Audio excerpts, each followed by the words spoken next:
وہ زیادہ نقصان دہ ہو جاتا ہے. وہ کہتا ہے جی میں یہ اس لیے کر رہا ہوں، اس کی یہ دلیل ہے، یہ دلیل ہے. وہ منطق، فلسفہ، ان چیزوں کا سہارا لے کر اپنی بے عملی پر بھی دلائل دے. لہذا فرمایا اس طرح کرو، اگر عالم بے عمل ہو تو بچو. داتا گانجی بخش علی اجمیری نے پتہ کیا لکھا ہے کشف المحجوب میں؟ داتا صاحب فرماتے ہیں لوگ چلے پوچھنے آ جاتے ہیں، وظیفے پوچھنے آ جاتے ہیں. فرماتے ہیں لوگوں سے کہیں نا آگ پر چلو تو وہ چل لیتے ہیں پر اپنے علم پر عمل نہیں کرتے. آگ پر چلنا آسان ہے پر جو سیکھا ہے اس پر عمل. ولی کون ہوتا ہے؟ بس اپنے علم پر عمل کرے، اخلاص پیدا کرے، وہی ولی ہے. آپ نے جو سیکھا ہے بس اس پر عمل کریں، عمل والی زندگی اپنائیں، پریکٹیکل لائف میں آپ نافذ کریں ان چیزوں کو. اس کی ضرورت ہے تو آپ خود بخود محسوس کریں کہ سکون حاصل ہو گیا ہے. لیکن عمل نہیں کرتے لوگ، مزاج نہیں، الفاظ کے گورکھ دھندے میں الجھے رہتے ہیں. بس وہ اپنی گفتگو کے زور پر لوگوں پر، آپ اچھی طرح سمجھ لیں کہ آپ جتنے مرضی بڑے پیر کے مرید ہو جائیں، جتنے بڑے مرضی استاد کے شاگرد ہو جائیں، گھر میں جا کے آپ لاکھوں فضیلتیں اپنے آستانے کی بیان کریں، لیکن اگر آپ بیوی کو گالی دیں گے تو اسی وقت کہہ دے گی یہ سکھایا تجھے تیرے پیر صاحب نے، یہ سکھایا تجھے تیرے استاد صاحب نے. لیکن اگر آپ کے اخلاقیات سنور جائیں گے، آستانے پر جا کر جو سیکھا ہے اس پر عمل کریں گے، تو پڑوسی کی ماں بھی کہے گی پتر میرے بیٹے کو بھی وہاں لے جا جہاں تو جایا کرتا ہے. بیٹھ جائے بیٹا، تشریف رکھیں. وہ کیا کریں گے؟ وہ آپ کو کہیں گے اس تبلیغ کو اور زیادہ کریں، اور زیادہ عملی زندگی میں آپ آگے جائیں. میرے بھائیوں یاد رکھیں علم اور پھر اس پر عمل. اور تیسری بات یہ، اخلاص بڑی نعمت ہے. مخلص ہو جائیں. یہ جو ریاکاری ہوتی ہے نا، یہ بنیادی طور پر اداکاری ہوتی ہے. اداکاری بندہ لمبی کر سکتا، وہ تھک جاتا ہے. آپ کبھی بھی زندگی کے اندر محسوس کریں کہ اگر آپ کا ذہن بن جائے نا کہ یہ چیز کوئی دیکھ لے، آپ تکلیف میں آ جائیں گے. بس میرا مضمون مکمل ہو گیا، بات سمیٹنے لگا ہوں، توجہ کرنا. جب آپ کا یہ ذہن بن جائے نا کہ میں نے اخلاص پیدا کرنا ہے تو زندگی سکون میں آ جاتی، اطمینان نصیب ہونے لگتا ہے. لیکن اگر آپ مخلص نہیں ہیں تو آپ دو کشتیوں کے مسافر ہیں. آپ زندگی میں ڈبل مزاج کے ساتھ گزارا کر رہے ہیں. آپ ہیں کچھ اور بن کچھ اور رہے ہیں. وہ ایک درویش تھے فقیہ اعظم رحمت اللہ علیہ، تو نے اپنے بیٹے سے کہا پتر تو مولوی صاحب ہے، تو دین پڑھتا پڑھاتا ہے، کوئی بندہ مولوی کہے نا مولوی صاحب بات سننا تو اس کا غصہ نہیں کرنا، اس کا مزہ لینا ہے. الحمدللہ مولوی ہوں، اس میں کیا ہے، یہ کتانے والی بات ہے. ہم کیا کرتے ہیں؟ ہم دو کشتیوں میں بیٹھ جاتے ہیں. بھائیوں اخلاص بڑی نعمت ہے. نبی کریم علیہ الصلوۃ والسلام نے فرمایا جو عمل تم مخلص ہو کے کرو گے وہ تھوڑا بھی ہوگا تو تمہیں کفایت کرے گا، تمہارے لیے کافی ہو جائے گا. اخلاص کے ساتھ اپنی زندگی گزاریں، کبھی بھی تصنع کا مظاہرہ نہ کریں. یہ جن کو دکھاوے کا، وہ میرے طرح کے لوگوں کو شوق لگ جاتا ہے نا اسٹیج پہ بیٹھنے کا، بیچاروں کو کبھی پیچھے بیٹھنا پڑ جائے نا تو بڑی مصیبت میں جان آ جاتی. وہ پھر اسٹیج سیکرٹری کو گردن اونچی کر کر کے دکھاتے ہیں کہ میں آ گیا ہوں، میرا کبھی اعلان کر دینا تو. اور اتنی بڑی مصیبت ہے آج کل. تو میں اللہ کے گھر میں بیٹھا ہوں، جو نام ہمارے ہیں وہ بہت کافی ہیں، اس کے اوپر القابات کا بوجھ ڈال کے اپنے آپ کو دبانے کی کیا ضرورت. اصل انسان کا پتہ تو تب چلے گا جب صبح قیامت اس کا نامہ اعمال کھلے. اگر پردہ پوشی ہو گئی پھر تو ہم بڑے لوگ ہیں، لیکن ویسے القابات کی دوڑ میں شامل ہونے کا کوئی فائدہ کچھ بھی نہیں. من دانم کے من دانم، جو ہم ہیں ہمیں پتہ تو ہے ہی. تو اتنا اونچا اڑے بندہ کے بعد میں گرے تو نقصان ہو، یہ بھی ٹھیک ہے نہیں ہوتا. مخلص بنے، اخلاص. ہم نہ بڑے دعوے کرتے ہیں، بڑا کچھ دکھاتے ہیں، اس کا نقصان ہوتا ہے. زندگی میں اتنا کہیں جتنا کر سکیں. آخری گزارش میری آپ کی خدمت میں یہ ہے، مجھے کہا نہیں حضرت نے، نہ کسی اور نے، نہ کسی اور نے، صرف میں نے آپ سے اتنی بات کرنی ہے کہ یہ جو لوگ دینی مدارس چلاتے ہیں نا، ان کے ہاتھ ضرور مضبوط کریں. میں کسی چندے کی اپیل نہیں کر رہا، لیکن اخلاقی مدد کریں. جو آدمی صبح سے بیٹھ کے دوپہر تک شام تک پڑھاتا ہے، اخلاقی تعاون کریں. مدارس کے نمائندے بنے آپ ان کے. میں ایسا بھی نہیں کہتا کہ مدارس میں کمی کوئی نہیں، جہاں انسان ہوتے ہیں وہاں کمزوریاں بھی ہوتی ہیں. آپ آئیں, جہاں کمزوریاں ہیں وہاں مشورہ دیں, لیکن جتنی خدمت مدارس کر رہے ہیں نا, انشاءاللہ تعالیٰ تھوڑا ہی وقت گزرے گا, آپ کو اندازہ ہوگا ایم فل میں بھی زیادہ بچے آپ کو مدارس کے ملیں گے, پی ایچ ڈی میں بھی زیادہ بچے آپ کو مدارس کے ملیں گے. ہمارا مدرسے کا بچہ تو شرارت بھی کرے تو بڑی پڑھی لکھی کرتا ہے. وہ تو میں ایک دن رات کو دیر سے آیا تو بچے نا, میں نے کہا 2 بج گئے ابھی تک ان کی آوازیں آ رہی ہیں. تو جس کمرے سے آوازیں آ رہی تھی میں نے اس کی جا کے لائٹ جلائی, پھر میں نے پوری کوشش کی ہے کہ جو بول رہا تھا وہ بتا دے, لیکن آخر میں مجھے ہی سجدہ صاحب کرنا پڑا کہ میرے کانوں کا کوئی دھوکہ تھا, وہ نہیں بولے. یہ تو ہر معاملے میں بڑے سیانے. تو مدارس میں مضبوطی ہے. بس فکری ان بچوں سے بھی میری اپیل ہے کہ آپ یہ رونا چھوڑ دیں کہ قوم عزت نہیں کرتی. کس نے آپ کو کہا نہیں عزت کرتی؟ قوم تو پلکوں پہ بٹھاتی ہے. اب اس سے نکل آئے آپ. اور اگر کوئی بالفرض دنیا دار لبرل عزت نہ بھی کرے تو ضرورت کیا ہے جب حضور نے فرمایا فرشتے تمہارے پیروں نیچے پر بچھا رہے ہیں. یہ شخص جب دنیا سے گیا ہے تو ڈٹ کے گیا ہے, یہ ڈٹ کے گیا ہے دنیا سے. حجاج بن یوسف رات کو سویا تو تڑپ کے اٹھا. کیا ہوا؟ گھر والے کہنے لگے کیا ہوا؟ کہنے لگے سعید بن جبیر خواب میں آیا اور کہتے ہیں اٹھ مجھے بتا تو نے مجھے کیوں قتل کیا, بتا کیوں مارا. اگلی رات پھر سویا تو وہی خواب, پھر سویا تو وہی خواب. گناہ نفسیاتی مریض بنا دیتا ہے, ظلم تجھے مقبوط الحواس کر دیتا ہے. جب تو زیادتی کرتا ہے تو اللہ فرماتے ہیں کہ تو اللہ کو بھولتا ہے, اللہ تجھے اپنا آپ بھلا دیتا ہے. پھر تو بھول جاتا ہے, پھر تو سیدھے رستے پہ چلتا ہے پر بھٹک جاتا ہے, پھر تو صحیح رستوں کا تعین کر کے بھی گمراہ ہوتا ہے, پھر تو روز وہی گاڑی چلاتا ہے پر اب جب تو بریک لگاتا ہے تو نہیں لگتی. جب گناہوں کے ساتھ تو مخبوط الحواس ہوتا ہے تو روز وہ کاروبار کرتا ہے, لیکن جب تیرے گناہ تجھے گھیر لیتے ہیں پھر اسی کاروبار میں تو نقصان اٹھاتا ہے. حجاج بن یوسف تڑپتا ہے, روتا ہے, یہاں تک کہ بیمار ہو گیا. پیٹ میں درد ہوتی ہے, پتہ نہیں کیا ہوا, تکلیف ہوتی ہے, پتہ نہیں. سارے حکیم, طبیب, ڈاکٹر کوئی نہ سمجھ سکا کہ بیماری کیا ہے. جو بیماریاں خدائی ہوتی ہیں ان کا لوگوں کو پتا, جو آزمائشیں رب کی جانب سے ہوتی ہیں وہ ڈاکٹروں کے ہتھے نہیں چڑھتی. جو تکلیفیں اللہ دیتا ہے ان کا حکیم طبیب علاج نہیں کر پاتے, مشکل. اور شفا اسی وقت ہوتی ہے جب اللہ دینا چاہے, اور جب رب بھی دینا نہ چاہے تو بڑے بڑے ڈاکٹر کہتے ہیں کہ ہمارے بس کی بات نہیں رہی. بغداد سے حکیم آئے, پیٹ دیکھا, کہنے لگے نہ تیرے معدے میں کوئی دقت ہے, نہ تیرے جگر میں, نہ کسی اور جگہ, ماجرا کیا ہے؟ ایک آخری علاج ہے, آخری. وہ کیا؟ گوشت کا چھوٹا سا ٹکڑا دھاگے کے ساتھ باندھ کے منہ میں ڈالا اور پھر ایک باریک سا تنکا لے کے اس کو اندر ڈالنے لگے گلے میں. وہ گوشت کا ٹکڑا جب حلق کے اندر اتر گیا اس حکیم نے واپس کھینچا تو کیسے ایسی بدبو آئی جیسی کبھی سونگی نہ تھی.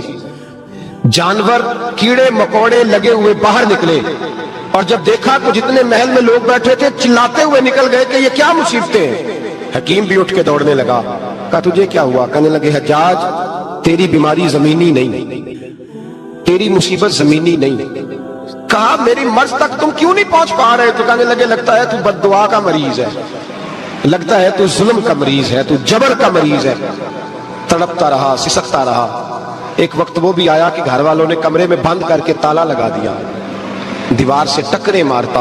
او بھائی, جو گناہوں کے بیمار ہوتے ہیں انہیں شفا نہیں ہوتی, جو ظلم, جبر, بربریت کے بیمار ہوتے ہیں انہیں سکون قلبی میسر نہیں آتا. دوائیاں ان بیماریوں کی بنی ہوئی ہیں جو بیماریاں زمینی ہیں, جو بیماریاں خوراک کی بد پرہیزی سے ہوتی ہیں, جو گناہوں کی بد پرہیزی سے ہوتی ہیں. ان کی بیماریاں, ان کی شفا توبہ ہے, ان کی شفا رجوع اللہ ہے, ان کی توبہ اللہ سے معافی مانگنے سے شفا ہوتی ہے. حجاج جب مرنے لگا تو بلایا, یہ رنگ بھی ذرا ملاحظہ کیجیے گا, 2-4 قریبیوں کو بلایا. پتا ہوتا ہے نا اپنے کرتوتوں کا آدمی کو, پتا سارا ہے سردار نکیتیاں کا, پتا ہوتا ہے سارا. بلا کے کہنے لگا جب میں مر جاؤں تو مجھے رات کو دفن کرنا. کیوں بھائی عورت ہے؟ کہنے لگا نہیں رات کو دفنانا. ٹھیک ہے رات کو دفنا دیں گے. پھر کہنے لگا جب صبح ہو جائے تو صبح ہونے سے پہلے پہلے میری قبر زمین کے برابر کر دینا, نشان مٹا دینا. کا وجہ تو کلمہ پڑھتا ہے, حضور کا حکم ہے کہ قبر کم از کم ایک بالش, ایک گیٹ اونچی ہونی چاہیے زمین سے, کم از کم. تو تیری قبر مٹا دے وجہ پتہ ہوتا ہے اپنے ظلموں کا. کہنے لگا مجھے پتا ہے لوگ میرے مرنے کے بعد میری قبر بھی نہیں چھوڑیں گے. دنیا میں تو میرے جبر کی وجہ سے کوئی آ نہ سکا, لیکن میری قبر بھی لوگ جنازوں میں باتیں شروع کر دیتے. جنازوں میں نے ایسی بھی داستانیں سنی ہیں کہ کوئی مرا تو لوگ جوتوں کا ہار قبر پہ ڈال آئے. نہیں بھائی, تو جب زندہ تھا تو تیرے جبر ظلم کی وجہ سے نہیں کو بول سکا. ایک تو ہے قیامت میں حساب ہوگا, یہاں دنیا میں حساب ہونے لگتا ہے. اتنی لمبی زبانیں لوگوں کی لٹک کر مرتے وقت باہر نکل آتی ہیں. دعا کریں, جمعہ ہے, اللہ تعالیٰ ایمان کی موت عطا فرمائے. دعا فرمائے رب تعالیٰ اللہ تبارک و تعالیٰ توبہ کر کے جانے کی توفیق عطا فرمائے. جاگے جاگے اور سنے اور دعا کرے, اے اللہ تو ہمیں ظلم سے ویسے ہی محفوظ فرما. اگر ہم زیادتی کرنے لگے تو اے اللہ ہمیں اس سے منع فرما, ہمیں اس سے تو یہ توفیق دے کہ ہم بھاگ آ جائیں اس گناہ سے. میرے بھائی, ایک تو دنیا میں سزا ہے, پھر قیامت کی سزا ہے, اور وہ زیادہ سخت ہے, وہ زیادہ سخت ہے. ہم لوگوں نے نا ہیلے بہانے بڑے بنائے ہوئے ہیں. بینک کے ساتھ کاروبار کرنے والا کہتا ہے نہیں نہیں مجبوراً لیا ہے, مجبوراً. مر رہا تھا تو, آخری لبوں میں تھا تو جائز ہے, جائز ہے. اس وقت جب تجھے کھانے کو لقمہ نہ لگے تو حرام کھانا بھی جائز ہے. کیا دقت تھی؟ کیوں اللہ رسول کے مقابلے میں کھڑا ہوا تو؟ کیوں سود کا دھندا کیا؟ کیا تکلیف تھی؟ کہاں تو الجھ گیا تھا؟ ہم جان بوجھ کے اپنے لیے جہنم کٹھی کرتے ہیں, پھر کہتے ہیں سکون نہیں زندگی میں. کہاں سکون آئے گا, کیسے آئے گا؟ ہم نے خود آگ لگائی ہے چمن میں اپنے. جو قیامت کی سزا ہے, میرے نبی پاک علیہ السلام نے فرمایا رب تمہیں سامنے کھڑا کرے گا. اور کس طرح کھڑا کرے گا؟ فرمایا لوگوں کے وجود سے کپڑے اتر جائیں گے, زمین اس طرح دہکے گی جس طرح تانبا زمین پہ رکھا جائے اور آگ جلائی جائے. تانبا دیکھا آپ لوگوں نے؟ یہ بھی گرمی گزری ہے نا, تو فرش پر جب سورج پڑتا تھا تو ننگے پاؤں چلا نہیں جاتا تھا. صحیح کہہ رہا ہوں؟ ننگے پاؤں, بچے کا پیر زمین پہ لگتا تو چیخ اٹھتے ہیں, کہتے ہیں وہ جل گیا پیر. حالانکہ یہ فرش دنیا کے ہیں. اگر تانبے کے اندر خاصیت ہے کہ اگر کوئی دھات جلدی اور زیادہ گرم ہوتی ہے تو وہ تانبا ہے. میرے نبی نے مثال دی تو اس کی ری جو سخت تھا, فرمایا تانبے کی طرح زمین تپائی جائے گی اور پھر ننگے پاؤں رب تمہیں کھڑا کرے گا. آج سورج کی پشت تمہاری جانب ہے, قیامت میں منہ تمہاری جانب ہوگا. نیزہ آپ نے دیکھا ہوگا, نیزہ ہوتا تھا. فرمایا یہ جو تم نیزے دیکھتے ہو صرف 1.25 نیزے کے برابر سورج قریب آ جائے گا, اور پھر اللہ تمہیں سامنے کھڑا کر کے تم سے سوال جواب کرے گا. اور حضور نے کہہ دیا ہے, تو اب کسی نعت خواں کے کہنے سے بات بدل سکتی, کسی پیر کے کہنے سے جملہ بدل سکتا, کسی خطیب کے کہنے سے فکر نہ کرنا وہ سامنے جنت پڑی ہے, اب بات بدل سکتی. خدا کی رحمت پر بھروسہ رکھنا ضروری ہے, نبی پاک کی شفاعت کی امید رکھنا, بولیے. لیکن جو حضور نے بیان کیا ہے اس کو ماننا بھی یہ بھی ضروری ہے. میرے نبی پاک نے فرمایا اللہ تم سے حساب لے گا اور اللہ پوچھے گا, تم نے جواب دینا ہے. حضور کس شے کا؟ فرمایا جو پہنتے ہو اس کا جواب نہیں دینا, جو کھاتے ہو اس کا جواب نہیں دینا, جو اللہ کے راستے میں دیتے ہو اس کا جواب, باقی ہر شے کا جواب دینا ہے. ادھر جو پلاٹ ہے اس کا بھی جواب دینا ہے, اور جو بچوں کو پیسے بتائے ان کا بھی جواب دینا ہے, جو چھپائے ہیں ان کا بھی. ثم لتسألن یومئذ عن النعیم, جو کمیٹی اپنے محلے میں ڈالی ہے اس کا بھی جواب دینا ہے, جو سسرال کے علاقے میں ابا جی سے چوری ڈالی ہوئی ہے اس کا جواب بھی, سب کا جواب دینا ہے. تمام حساب کتاب. اور اللہ فرماتے ہیں میں سامنے کھڑا کر کے ہر سوال کا تجھے ہر سوال کا جواب. اچھا, یہ جو بڑے لوگ تھے وہ حساب سے ڈرتے تھے, ہم چھوٹے لوگ ہیں, ہم حساب سے ہم نہیں ڈرتے, ہم کہتے ہیں دیکھی جائے گی. بڑے لوگ جو تھے وہ حساب سے, حضرت ابوبکر صدیق دعا کرایا کرتے تھے, دعا کرو اللہ مجھ سے حساب نہ پوچھے. حضرت عمر فاروق رضی اللہ تعالیٰ عنہ اپنے بیٹے سے کہتے تھے بیٹا اپنے باپ کے لیے رحمت کی دعا کرنا, میں درگزر والا ہوں, میں حساب والا کوئی نہیں. بڑے لوگ ڈرتے تھے, بڑے لوگ. حضرت عثمان غنی قبر پہ کھڑے ہوتے تھے تو داڑھی آنسوؤں سے بھیگ جاتی. غلام کہتے ہیں حضور 3 دفعہ نبی پاک نے آپ کو جنت کی بشارت دی ہے, 3 دفعہ بشارت دی ہے, تو آپ کیوں اتنا روتے ہیں؟ عثمان غنی فرماتے جس رسول نے مجھے جنتی کہا ہے اسی محبوب نے مجھے فرمایا تھا عثمان قبر آخرت کی منزلوں میں سے پہلی منزل ہے.